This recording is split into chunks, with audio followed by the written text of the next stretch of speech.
right, good afternoon and welcome to the International Spy Museum. My name is Shauna Oltmans. I'm the Exhibitions and Programs Manager here at the museum, and it is my pleasure to welcome you all to the museum's inaugural Spy Chat with Chris Costa. This is our very first time doing it, so this is a little bit of an experiment. A lot of the program is really going to be based on the questions you all are going to ask, so if the program's not very good, it's your fault. So just start thinking about those questions. But basically every month, the Spy Museum Executive Director, Chris Costa, will be joined by a special guest to discuss the latest intelligence, national security, and terrorism issues in the news. This month, Chris is joined by Spy Museum Advisory Board member Melvin, who served in multiple senior executive positions during his 40-year career at the CIA. So between these two individuals we have on stage, we have a combined experience of nearly 75 years in the intelligence community. The program will begin with a brief overview by Chris and his discussion with Mel. Then we're going to open up the floor to audience questions. So if you do have a question, we have two mics up at the front set up, so you can come up there and ask your question. If you do need me to come to you, I'll have a handheld mic as well. So with that, let's begin. Chris, what intelligence stories have you been following? Shauna, thanks for the introduction, and thanks everybody from stepping away from work or popping into the Spy Museum. And it's a privilege to be up here with Mel. And I want to ask a question. Can everybody see my spy socks? All right, that's it. That was key. All right, now that we've got that question answered, thanks for the applause. Let me just hit some highlights of some stories you may or may not know from last year. Then we'll close out from 2019. We'll just talk about the dizzying amount of stories that have already hit the media this January in the new year. So I'll touch upon those, a sentence or two. I'll turn it to Mel, and then the questions come from you guys. Intelnews.org publishes a list of 10 of the most important stories of 2019. Actually, they do it every year. So I picked 5 of these stories that I'll touch upon that I think are important. First, there was reporting that 16 individuals from the Ministry of Petroleum in Iran were rolled up as Western spies. You can check out that reporting. I think it's important in the context of what's going on with Iran and how Iran operates. The veracity of that can't be determined, the story, but understand that Iran is frequently reporting CIA agents being arrested or Israeli agents operating against the interests of Iran. But 16 arrests is quite profound, and a 17th was actually executed for purportedly being a CIA spy. Next story, Saudi Arabia, in no particular order, by the way, Saudi Arabia hired Twitter employees to spy on users. This is an important story in terms of, think about the assassination of Khashoggi last year, and think in terms of Saudi Arabia reportedly wanting to find where their dissidents are in the world and influence that, track their IP addresses, and they did it with 2 Saudi employees at Twitter, and a third official was associated with the Saudi government. So that's an important FBI case. And of course, no shortage of assassination stories. We already talked about the Saudi case, but let's not forget that there is a numbered Russian organization that was revealed for the first time in Europe this past year that is apparently conducting assassinations and disinformation operations. But the assassination story I thought that got lost in the news cycle last year is 2 individuals from Iran. They were from an organization called MEK, which is an opposition movement. The MEK causes a lot of problems for the current regime in Iran. They used to live in Ashraf, Iraq, where they were essentially refugees. Now they live in Albania, hosted by the Albanian government. That's an important story to keep your eyes on. Just to digress for a second, because just this week, several Iranian officials were declared persona non grata in Albania because MEK are targets of possible Iranian intelligence operations against them. So they're an opposition movement. The MEK, two individuals from MEK in the Netherlands were operating there or living there, and Iranian intelligence sent operators to kill them and assassinate them in the Netherlands. So two individuals that oppose the regime were assassinated not too far from The Hague in the Netherlands. That was a year ago this month. Another interesting story. Kind of a fun story in some ways. Germany's BND, which is their Federal Intelligence Service, just established and cut the ribbon for the biggest intelligence building in the world, if you will. BND, German headquarters, is now in Berlin versus Munich. I feel bad. Munich is very nice. Berlin is nice too, but I think Munich is probably more desirable for some of the employees. All that said, it says a lot about where Germany is in the world right now and what they think they have to do with regard to intelligence collection. And a really complicated story that we can dissect a little bit is Libya. There's currently a ceasefire there. There are two factions. If we want to deep dive on who the organizations are and the importance of the story, we can do that. But different actors from different countries are supporting different sides. It's extremely complex, not to mention ISIS operates in Libya. So that was 2019. That's my top 5 stories of interest. 2020, we can talk about Soleimani, the strike against him. We can talk about threats from North Korea, literally on New Year's Day, I think. We should not forget about possible peace and reconciliation in Afghanistan. That's really important, right? We've been at war for 19 years.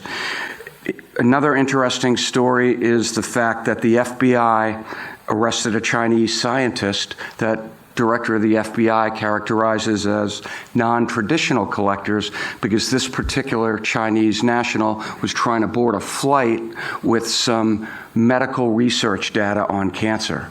And he stole that data and was taking it back to China. Very interesting story.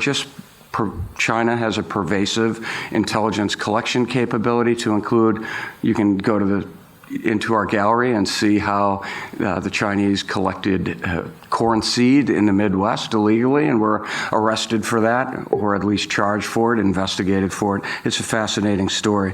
In the last 2 stories of interest are related to domestic terrorism. Consider Department of Homeland Security is now taking a real hard look at protecting religious groups in the United States. And that's an important story that I have some personal experience on, and I think it's a good trend. Not that we need to do that, but the fact that DHS is redoubling their efforts to look at domestic terrorism and targeted violence in the United States. And the last story, Al-Shabaab, a terrorist organization that operates in Somalia. They executed, in their view, a successful operation in Kenya. Sadly, 3 Americans were killed, I believe 2 contractors and 1 service member in Kenya.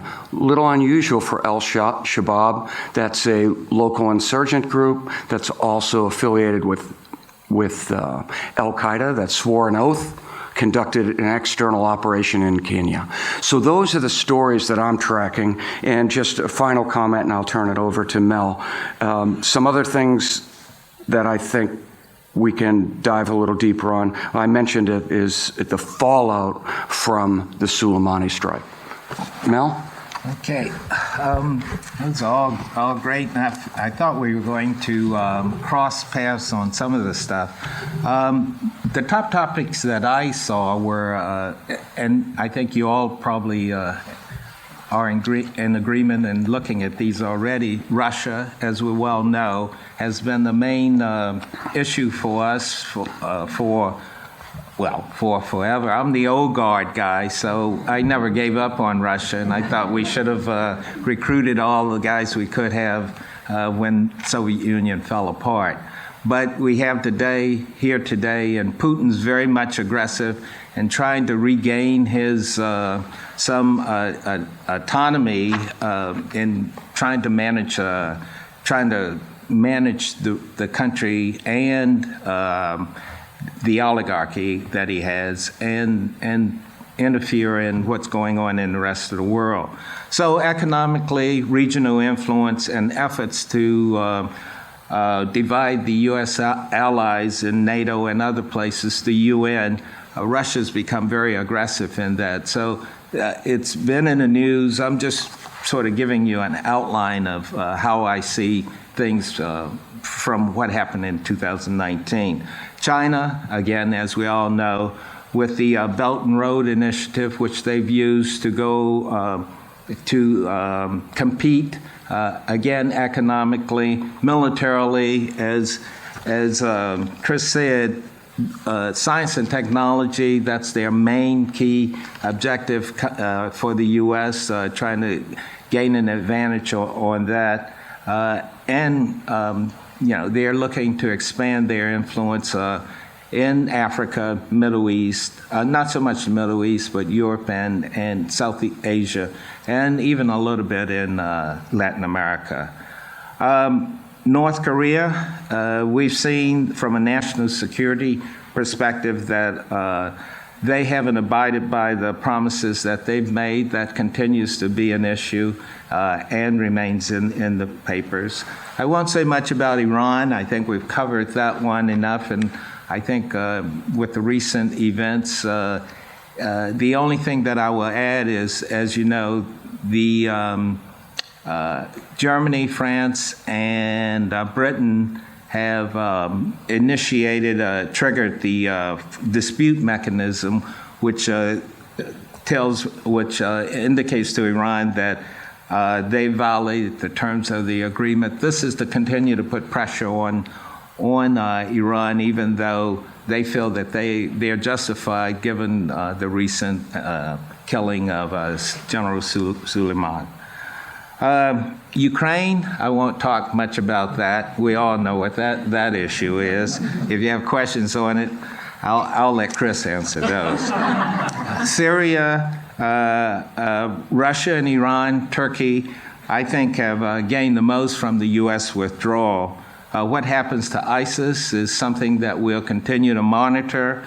My suspicion is they'll move to Iraq and other neighboring countries and continue to be problematic for us. Sudan is one that I added to my list, and it's because one that I've followed and been involved in with the comprehensive agreement creating South Sudan, et cetera. But the issue there is it's not just Sudan that's we should be focusing on. Egypt, UAE, and Saudi Arabia are three countries that have an interest in it. Particularly Egypt, because of the water issue, which has been a long-running issue between Sudan and Ethiopia. So it's one of those, not so much the climate change issue, but an issue of importance to Egypt from that perspective. Venezuela, again, we all know what the issue is. The U.S. government would like to see Maduro out and a new government in. They continue to put pressure on the petroleum. I think at this point, Venezuela produces about 650,000 to a million barrels of oil a day, all of that economically. But it's going into the pockets, according to the government and others, going into the pockets of the senior officials and not to the people. Cuba is a quiet one. I have that on my list, but it's mainly because Cuba is partially involved in Venezuela, but Cuba has taken on less of a role. They have their economic issues, and so at this point they've been really pretty quiet. For 2020. One of my major concerns, or I think will be an issue, will be the cybersecurity threat. I think that's going to, Russia, China, Iran, North Korea, and others, which I haven't defined, but non-state characters who do this for money, are going to be interfering in the elections, our upcoming elections, and trying to influence the elections throughout the world. And it's one of those, if we don't get a handle on it, it's going to be a major crisis for us. Afghanistan, who knows what that one's going to be too in 2020, but I think it's one that will be in the news. We talked about Iran a little bit, but what I see is another problem involving Iran will be Saudi Arabia. Whether MSB continues to be one of the key leaders in Saudi Arabia and how he manages that, how he manages the conservative religious groups in Saudi Arabia, and will this open up a door for Iran rather than to come after the U.S., will go after some of the U.S.'s friends and create havoc that way. I mentioned cybersecurity. One part of that I think will be in the news will be influence, what I call influence operations, and that's through the social media. And once again, if we do, I grew up, and one of the people that I admired and followed is right here in the audience, Mr. Gerber, where we ran Russian influence operations. Russia has, in my mind, the upper hand in this now. They know how to do it through social media. They're influencing various groups. I want to just take one quote that there's a book that I'm going to advocate that you read. It's called Like War. I don't know if many of you have read that book. It's by, I'm bad on names, so I wrote it down. Let's see. Okay. P.W. Singer and Emerson T. Brooking, and it's called Like War, but it's about social media. And one of the things that I think we're dealing with, and again, I'm going to point to somebody in the audience, George Jameson, who's from the Directorate of Intelligence, a senior guy, the analysts. One of the things that we're dealing with today is what are facts? And I'm going to take a quote from Daniel Moynihan, who's a famous senator from New York. And Daniel Moynihan said, "Everyone is entitled to his own opinion, but not his own facts." And today, that's a relic, because facts, after all, is a matter of consensus. And if you eliminate the consensus, and the fact becomes a matter of opinion. So we need to learn how to command and manipulate the opinion, and then you're entitled to reshape the fabric of the world. So it's a greater issue than I think we realize, and given the position of the Russians, I think they're going to try to take advantage of that. One more thing, and then, well, two more things. I'll stop at ideology. Again, I'm one of the old guys, so when growing up, we fought for democracy against communism and other types of ideologies. I think we've tended to drop that now, and I think the Chinese, for example, with their authoritarian capitalism, and the Russians, who claim to be a democracy, now they are attacking our democracy and raising questions about, is this the right way? You'll see it when there are questions about the elections. You'll see it about whether we should have an electoral college. They'll open up debates on this and try to guide it into a way that they think will destroy it. Our job as Americans is to use the media and use the internet, and but to ask as many questions as possible. I'll leave that, having spent most of my time in Africa. One of the things that I I learned quickly when I was in Africa and running operations was if I didn't know where a place was, I wouldn't just ask one person because that person can send you down the wrong road. So I'd always ask 3 people. And that way, if 2 were consistent, then that was the way I would go.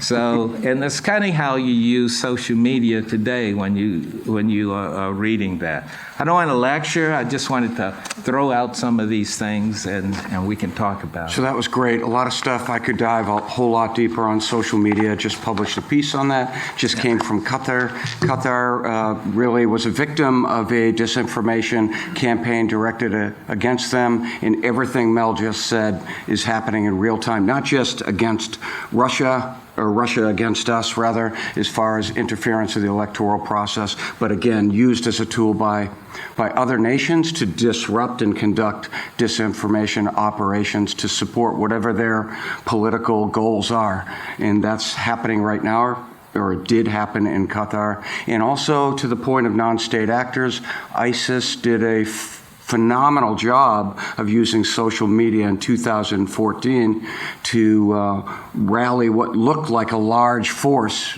attacking Mosul, and it was really a very small force. It was really bots and other social media devices that were employed to inflate who they were. This is a terrorist organization. And you remember the Iraqi army at the time fled Mosul. So that just gives you just a brief sense of the vulnerability to social media and how it can be employed offensively by non-state actors as well as state actors. So we'll stop there. And Shauna, if we want to start taking really, really hard questions from the audience, we will. We have 2 mics up front if you guys want to line up, because I know I already see a bunch of folks making their way. So we'll go from mic to mic. Vince, if you want to start us off with a question. Hi. I get to be first. We've spent 80 years now with oil being the predominant natural resource that everyone fights over. And Mel, I wanted to ask you this for a while. Time you spent in Africa, I'm wondering where are we and how close are we to where water becomes more important than oil, particularly with climate change, particularly in Africa, with so much of that area being dependent on, oil is not the key issue. And being able to cut off the water supply, as you kind of talked about, is something that's going to start wars, I would argue, in the future. How close are we to that? I think we're closer now than we ever have been before.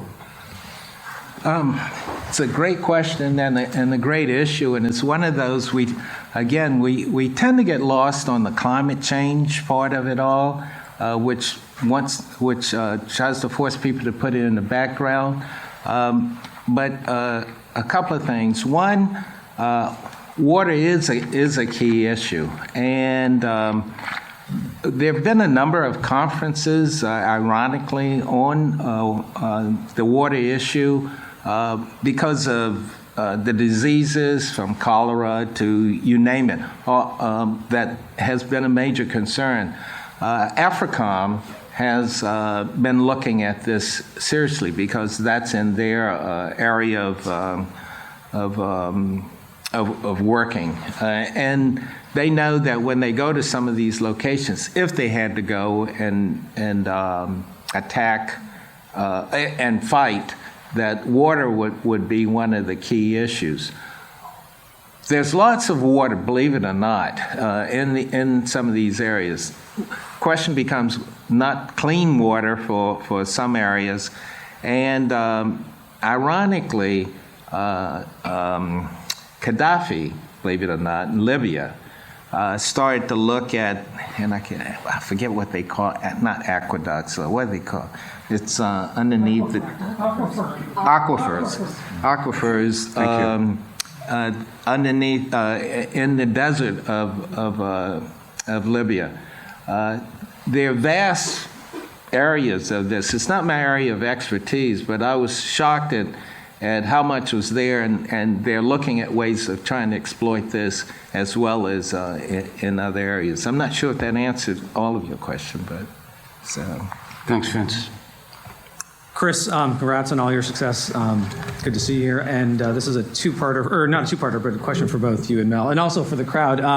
Chris and I and others here, we used to work together in the NSC, and in our morning staff meetings, we also used to comment on your socks as well. So that was the way we would start the day. But this is on a more serious note.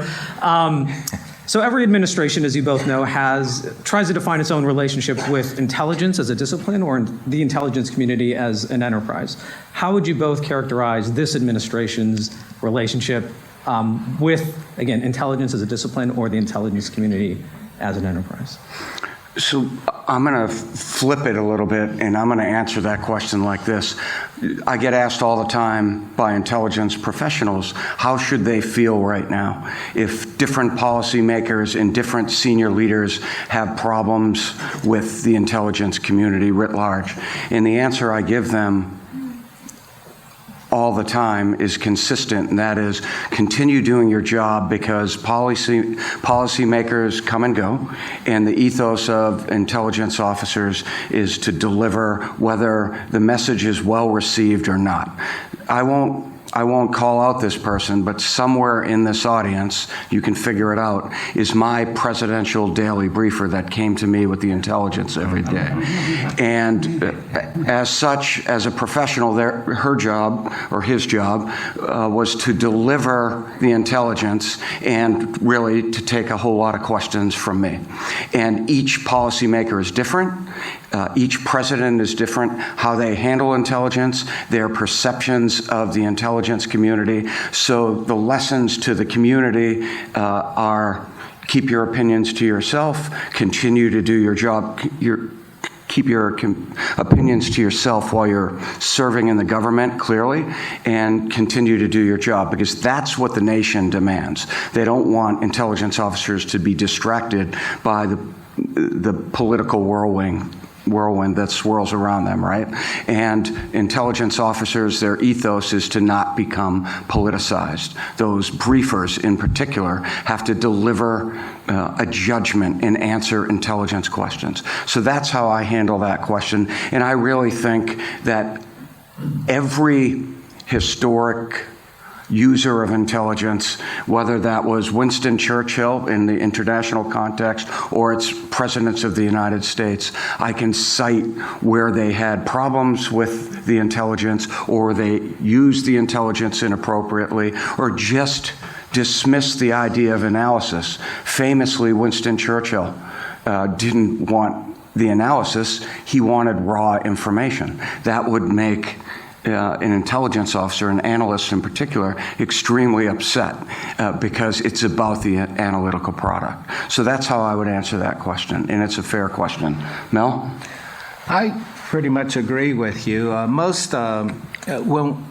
Speaking as an intel officer, what we kept our officers focused on was the mission, whatever that mission, the intelligence mission was. And most of the people did do that. I'd say the majority. I'm not going to say most. In terms, and we've seen administrations. I've seen, from Nixon to I was going to say Carter, but not Carter. Clinton, thank you. Clinton did not like, President Clinton didn't like, he thought he knew it all. And I'm not saying that in a derogative way, he was a smart person. He was a quick reader, and so he figured, I know all this stuff. George could probably talk more about the briefer part and briefing the Clinton administration, but I knew at that time he didn't want to meet with the director. He just wanted to get the briefing papers and move on if that was the case.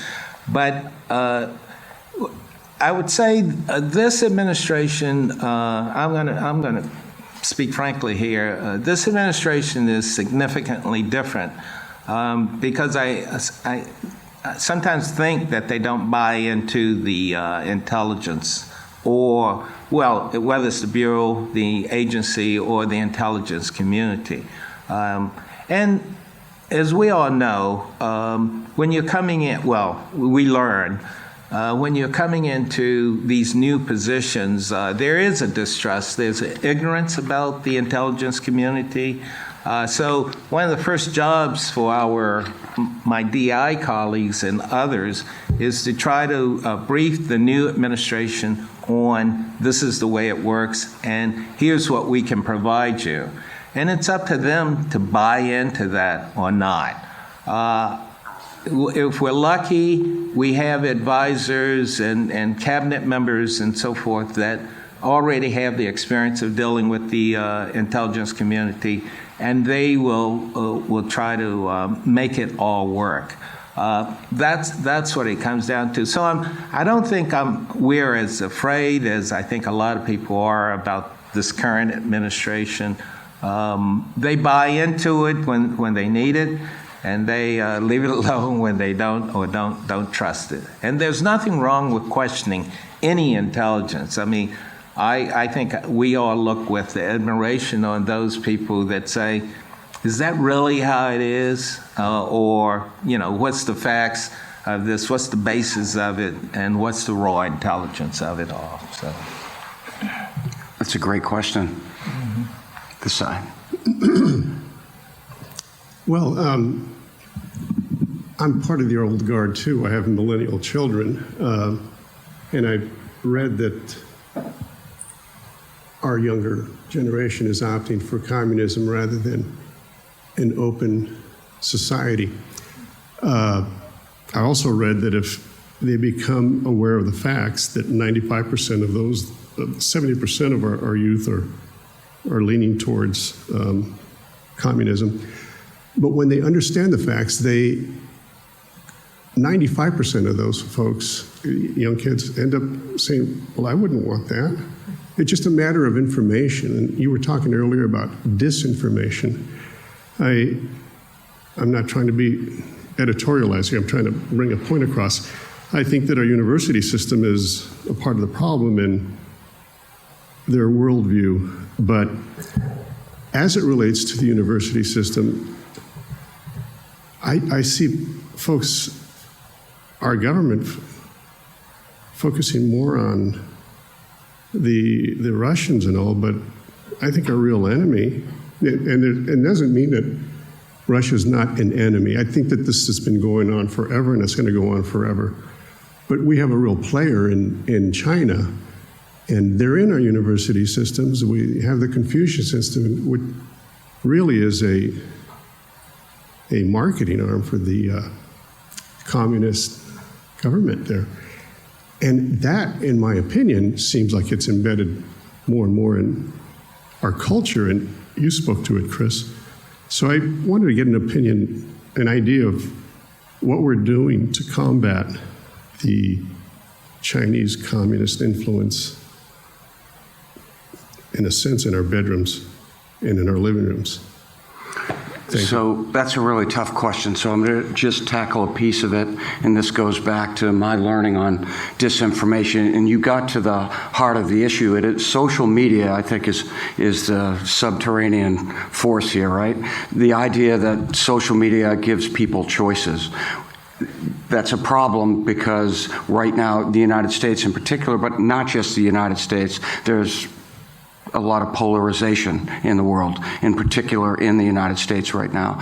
And people are tending, young and elderly too, are going to their own news outlets and they're satisfying their own preconceived notions on what facts are. That's what I think is a problem, and I don't know the answer.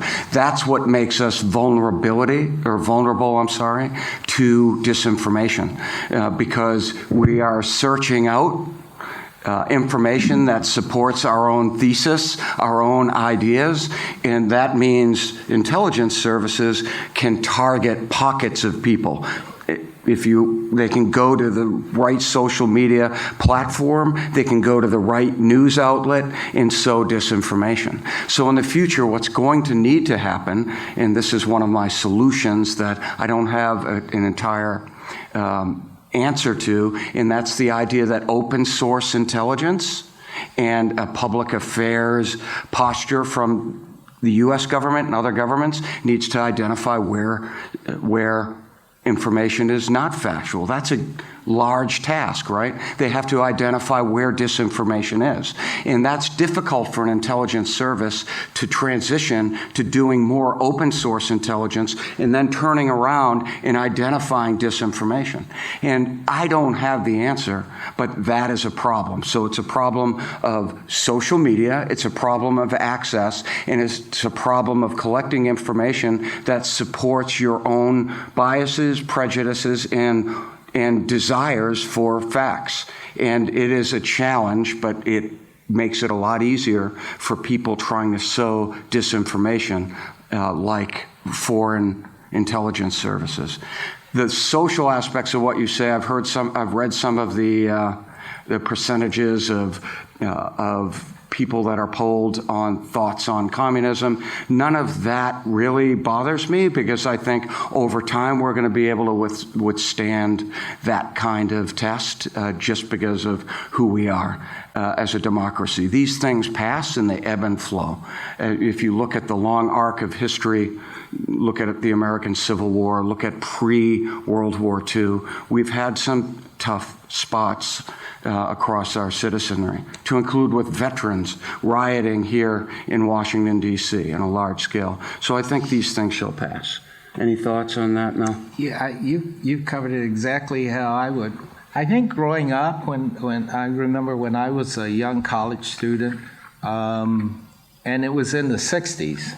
So, and in the 60s, as a young black student, I was, pro-black, it was Marxism was better than what we had because, and you go through this in college, and the great thing about college, as far as I'm concerned, is it forces you to think.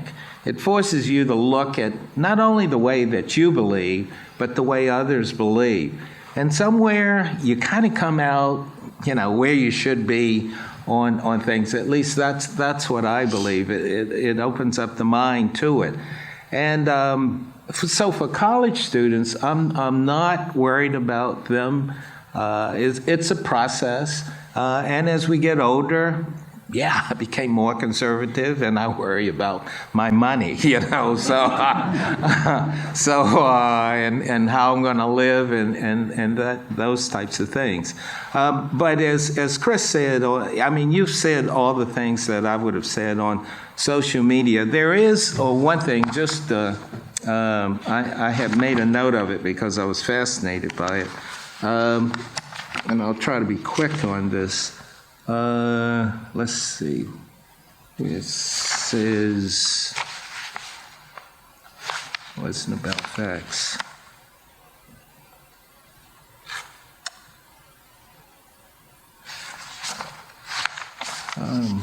One second.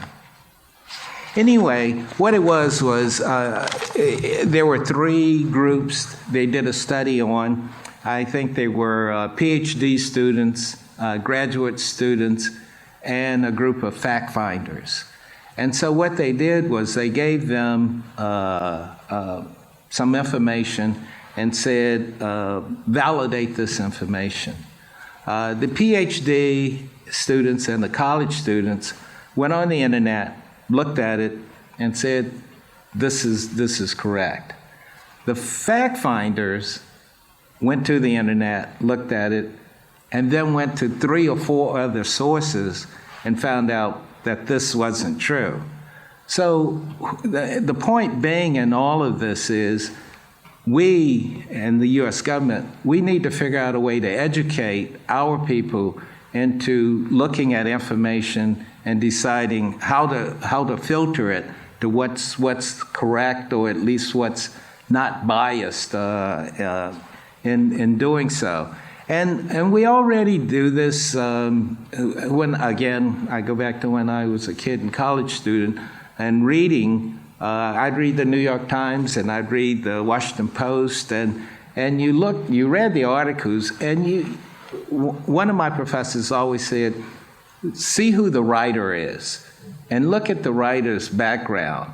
And if the writer has written 10 articles about it from this direction, then you know where this writer is coming from on these articles.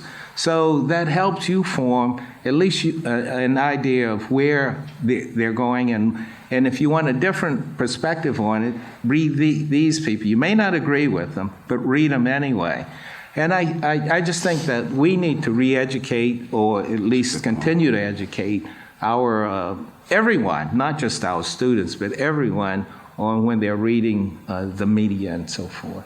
So I really appreciate everybody's patience. So we'll go a little quicker so we can get to you guys because you're standing up. Yeah. So Sorry. Well, first, I just want to say it's an honor to be here with my 2 young sons and husband and hear about this fascinating piece of y'all and your colleagues that have taken very complicated international issues and distilling them for us to understand how complicated it is, what you all have gone through.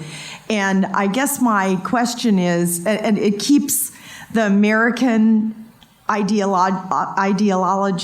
and our allies alive and well, and that's what I want for my children and the future. And my question is, especially since y'all have been doing this for decades, what do you see the impact of the media in general and social media specifically today versus 30, 40, 50 years ago when you didn't deal with the same issues? Has it been a hindrance to things in that there's so much information, or has it been very helpful from y'all solving some of the problems and the tough situations you have?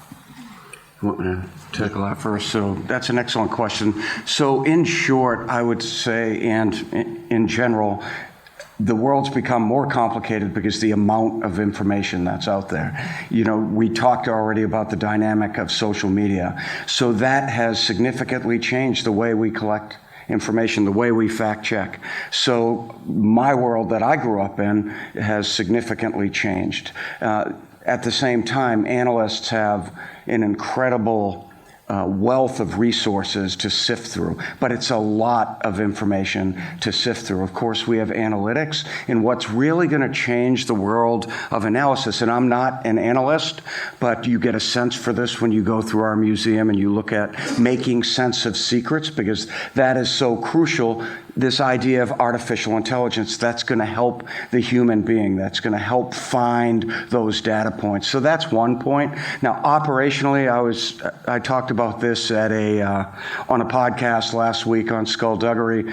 There's been some articles that talk about the challenges to intelligence officers to have some kind of, and I'm speaking very broadly here, deliberately, but the idea of having backstopping, who you say you are can be checked. You have to have some kind of digital footprint. You have to have online presence.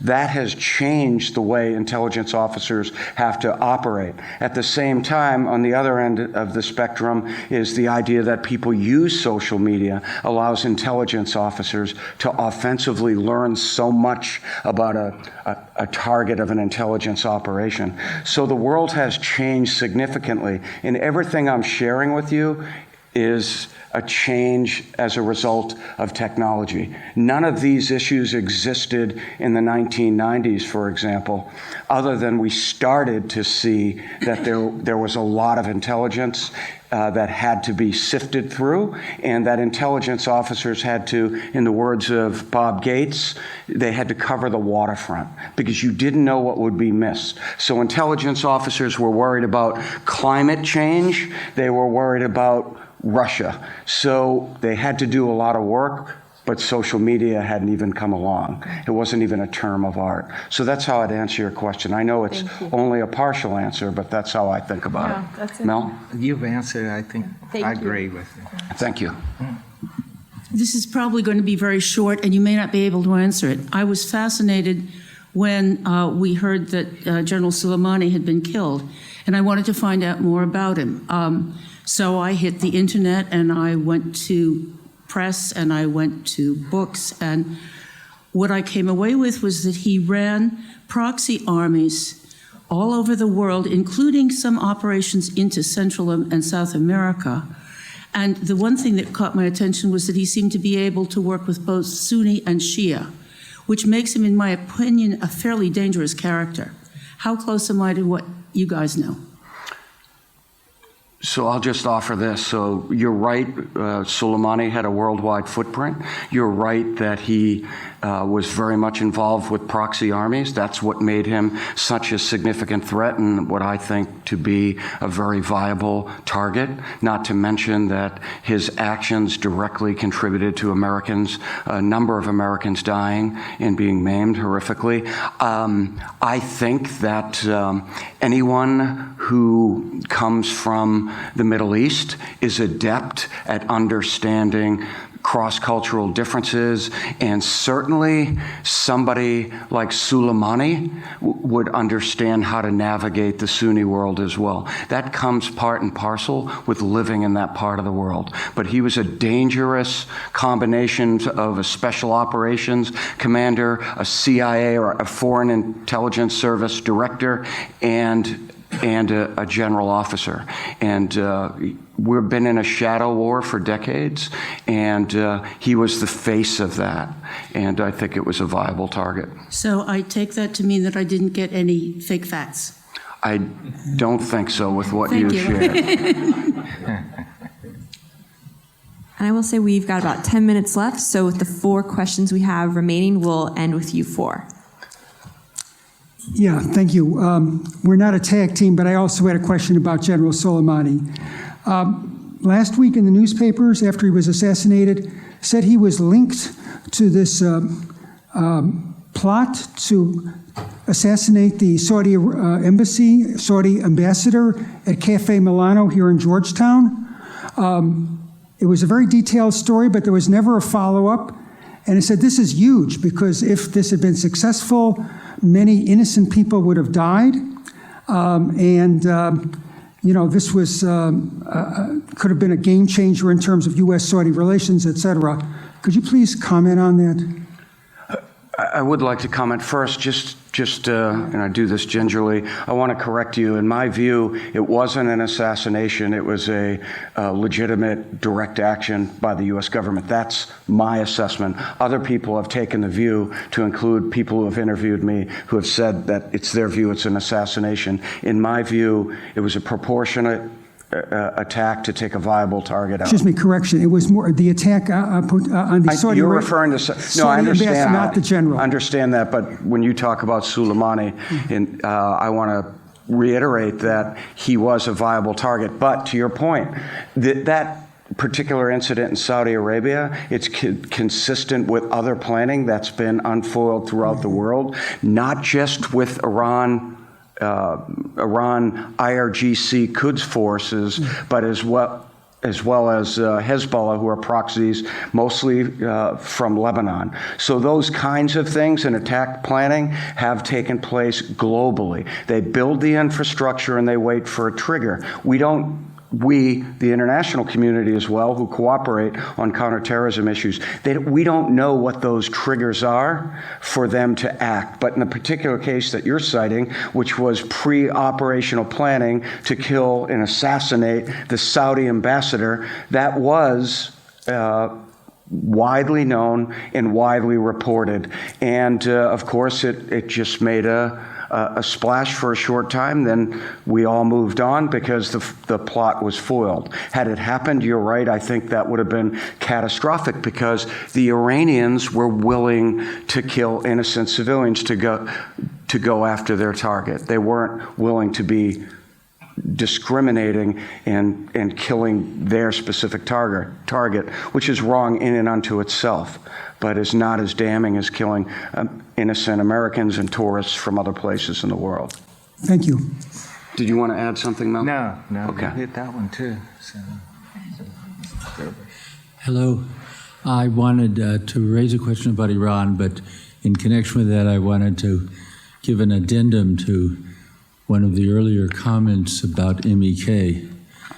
When I lived in Iran, MEK was, it's true that today MEK is strongly anti-clerical, but when I lived there, it was strongly anti-Shah.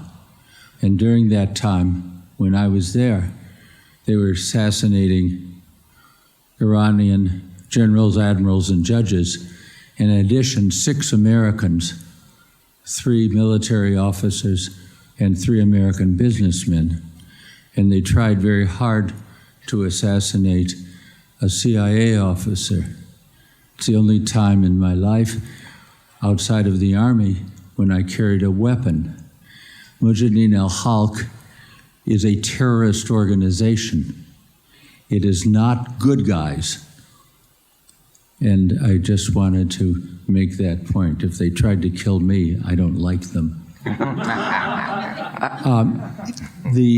My question about Iran has to do with the killing of General Soleimani. That doesn't change the fact that Quds and the Iran government are heavily involved in anti-American interests in Lebanon, Syria, Iraq, Yemen, and as one of the speakers noted, also in Latin America, but more particularly in those other areas. And so my question is, ideas that you all may have about what the U.S. can do with diplomacy, with intelligence, with special operations, to hinder what they're doing with, particularly in Lebanon, its serious threat to Israel and to the government of Lebanon and to American interests. What can be done? Well, that's a loaded question. I'll tackle. I do want to, because our role is to educate the public and provide some clarity, right? So I want to talk about the MEK. First of all, anybody that's going to try to kill Burton is not a friend of mine, right? But I want to put a finer point on MEK, just a little more history. MEK was considered a terrorist organization. They're bad actors, right? And that's why they were in a very interesting status where they were opposed to Iran and they were in the country of Iraq, where Iran was consistently trying to kill people that are associated with the MEK. They ultimately came off the terrorist list. That doesn't mean they're good guys. It means they're no longer considered a terrorist organization. And the problem was to move them out of the region, and then a country aligned with the United States or a friend on counterterrorism matters, the country of Albania, took the MEK because it's a problem. Nobody in the world wanted MEK because of the problems they sow. And they went to Albania, all 3,000 of them, and the Iranian government's still trying to kill the MEK. So that's the world we're in. That's kind of the history of MEK. And insofar as your question, that's a loaded question on what we need to do. But I think that from a foreign policy standpoint, I think that much remains to be seen. That's not a cop-out, but the fact that Soleimani was struck, the fact that, to use General Petraeus's paraphrase an article he just published, deterrence is back. And my central premise is for 40 years, all we've done is complain that Iran's behavior hasn't changed. We've put sanctions upon sanctions against Iran. So I think less special operations, but more pressure is going to cause, I think in time, Iran to come to the table. Whether it was deliberate or not is an open question. You can decide. The decision linked to a good foreign policy strategy. I don't know the answer to that, but I think that this could bring Iran to the table. It's certainly a change in our behavior towards Iran. Insofar as special operations, our special operations in Syria, where Iran operated as proxies, aligned with our interests but not partners, going after ISIS. So let me say that again. Iran went after ISIS just like we did in Syria. And we managed to avoid a good deal of confrontation. But that's that gray zone I kind of alluded to, this idea of a battle for influence that continues on the ground in Syria. I can tell you from a policy standpoint, what we did against Hezbollah was focusing not on kinetic, not on strikes, but we focused on sanctions and rewards for justice to identify Hezbollah terrorists that have blood on their hands. And we have to work really closely with the Lebanese government, as you know, because here's the other problem. Hezbollah, who's also a terrorist organization, is also part of the Lebanese government, who are great partners with the United States. It is a tough part of the world. But special operations principally was focused on ISIS, and I think that's where we're going to continue our focus rather than direct confrontation with Iran, although we're prepared to do that, I think, as demonstrated by that strike. So a lot remains to be seen. These are all good questions, and I don't have the answers to all those questions. Mel? Just a little bit to add to that would be greater. I know that we're focused on it from the intelligence perspective, but I still think that we can do better in that area. We've taken some hits on it. But diplomacy, and when I say diplomacy, it's not just talking, but a much more aggressive role from the diplomacy perspective.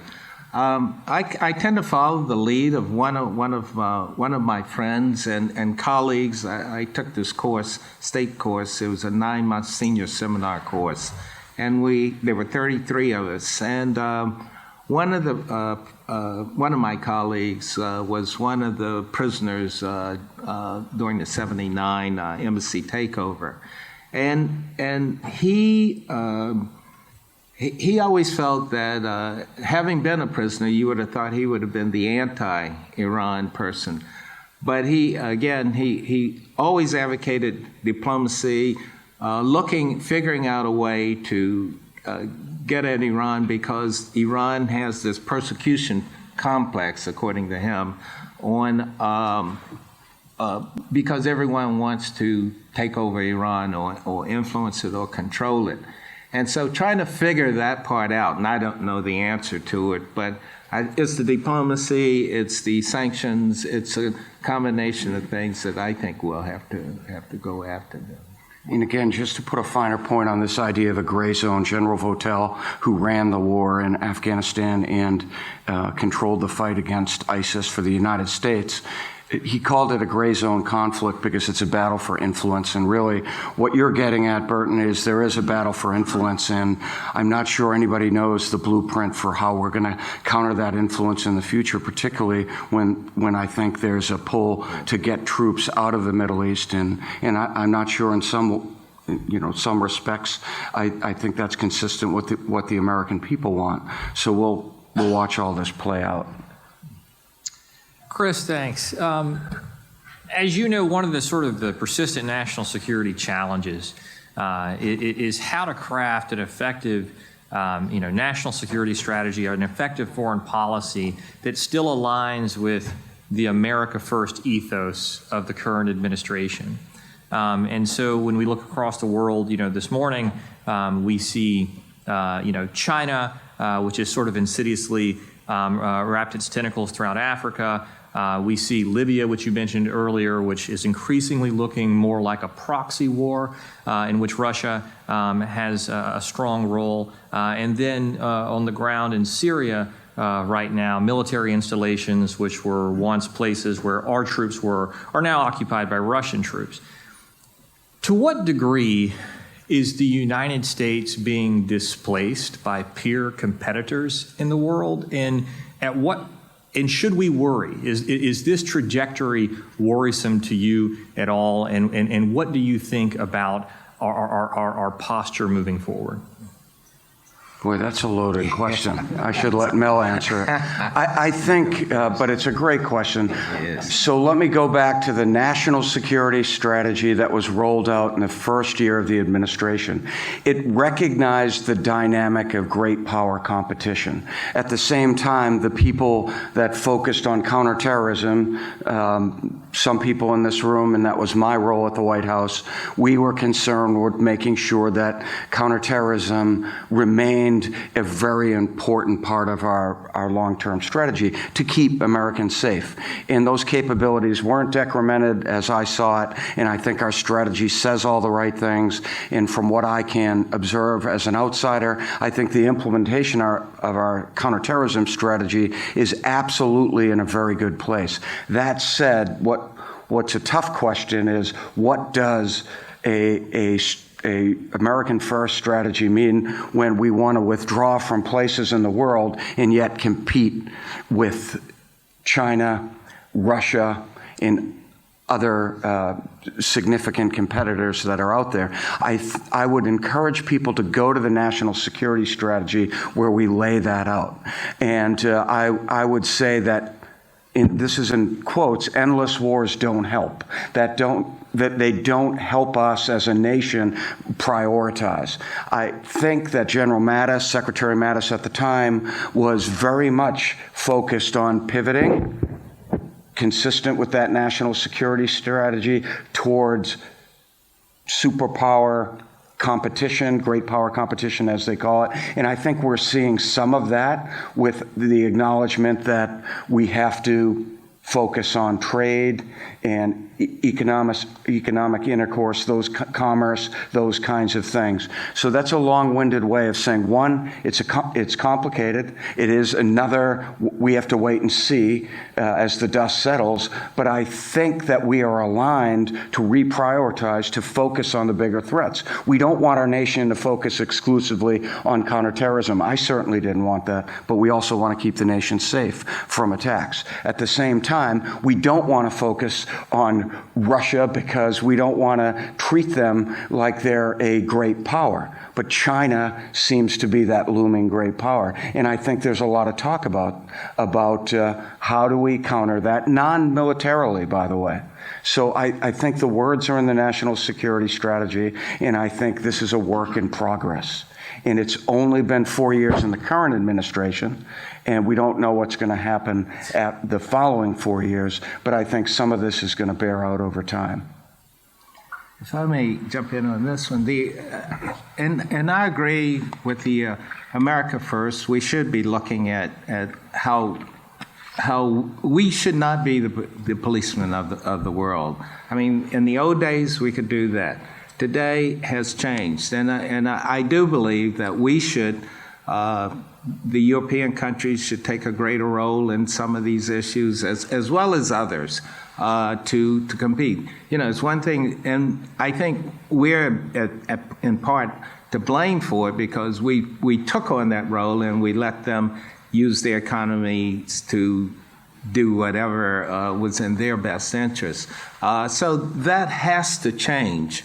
But at the same time, if you do the American First, you got to have a plan on where do you go from here with it and who's going to do it. That's the part I think we're lacking on.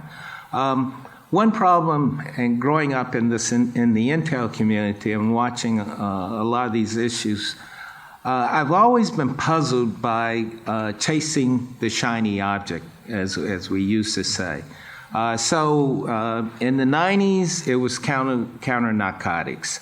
Then Counterterrorism came along. And in probably 10 years from now, it'll be something else.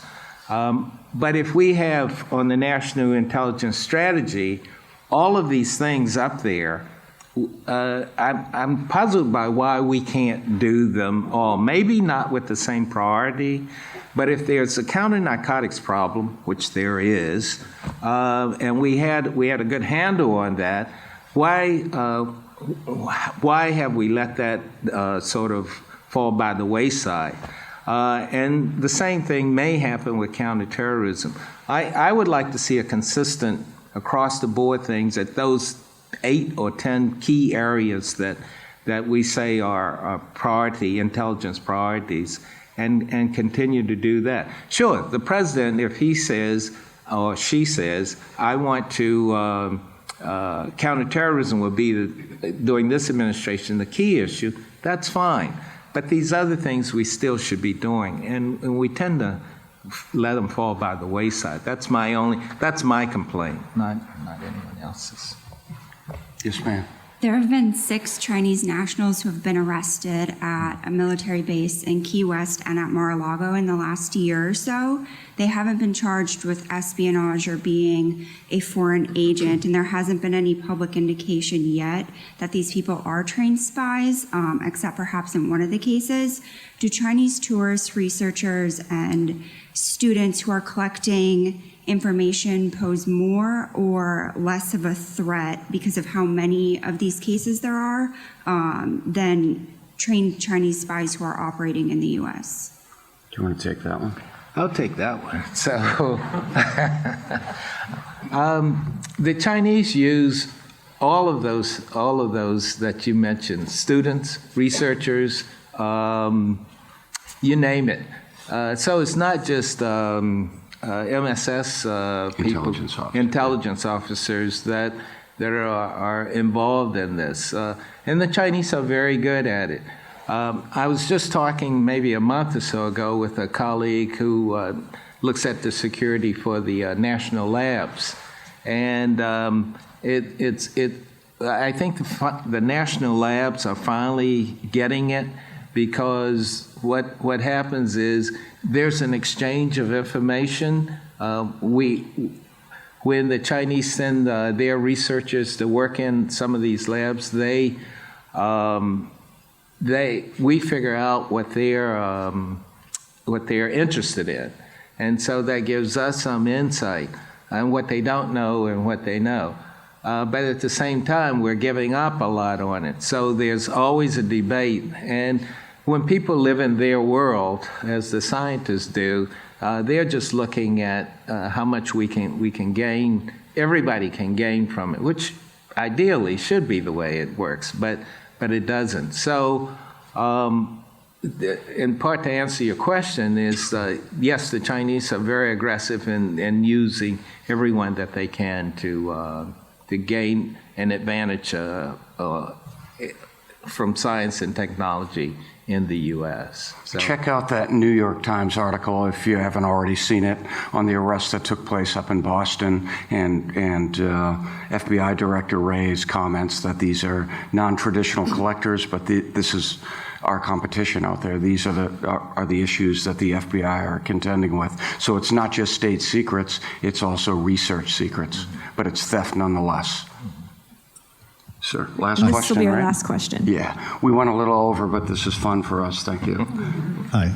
So actually, you started to answer my question before I could ask it, but I'm very interested in whatever else you can say, both of you, about CIA's counter-narcotics efforts and the Organized Crime Center, which is also, up to mission status, I think. And both of those have been active for decades now. And as you said, we might have let counter-narcotics fall by the wayside. A former top intelligence official, I think she was the DNI mission manager for counter-narcotics, wrote an op-ed in the Pittsburgh paper recently saying, here's 6 things that we could be doing on the fentanyl crisis that we're not doing. But I also know as a journalist that there's a lot of cases, including Hezbollah, where the law enforcement efforts against some of these targets, Hezbollah, Colombian, the FARC, sometimes run into collection efforts by the U.S. government. So you have the DEA person or even the CIA counter-narcotics person working to go after people that might be intelligence assets of the U.S. government. So, but more interested mostly in how does that work? What does the CIA do overseas on counter-narcotics, and what can it be doing more of? Well, I served in Mexico, so that should give you a hint of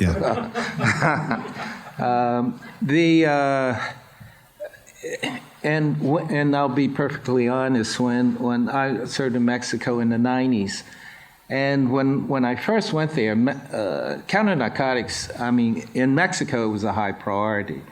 But for agency officers, it was not a high priority. We wanted to go after the Russians, the Chinese, the Cubans, and all the bad guys.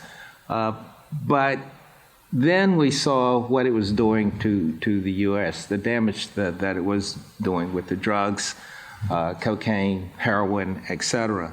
And so our objective was to take down the cartels as much as possible. Actually, someone else had raised it in a question, which I meant to comment on. One of the first things we learned was that,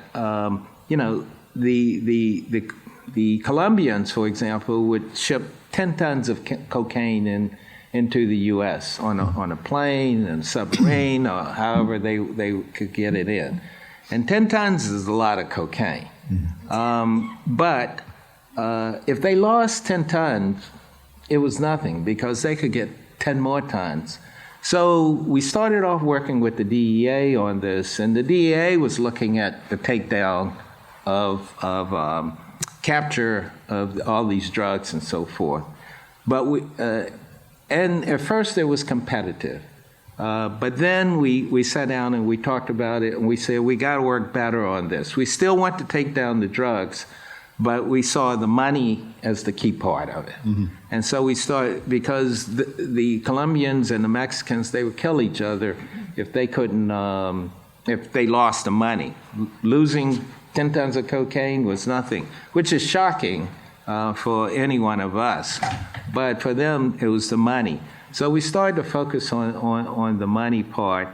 And, but the one thing we learned, as I said, someone had mentioned about the Iranians working, Sunnis working with Shia. The cartels would use similar money launderers. They didn't care. So we were looking at it vertically, but they were working laterally on a lot of these things. So we had to figure out then, how do we get at these people? We started to have some success at it, but as you've noted, when counterterrorism, the embassies were attacked, and then 9/11 happened, this tended to drop by the wayside. But when you look back over the past, in 2017, 70,000 Americans died from drug overdoses. Small number given the population, but not a small number when you're talking about the loss of life over drugs. And that says nothing about the drug addicts and people with these issues. So how do we get back to that?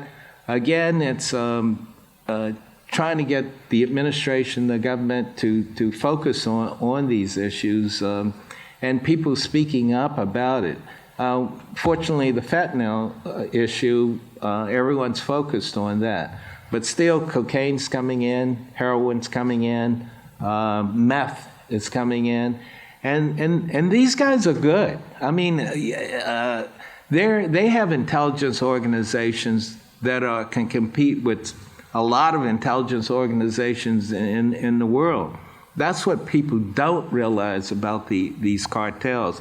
I'll stop in a minute, but here an example. When we were going after one of the Mexican cartels, we found out, one, they sent people to law school at Harvard, Yale, Princeton, and so forth.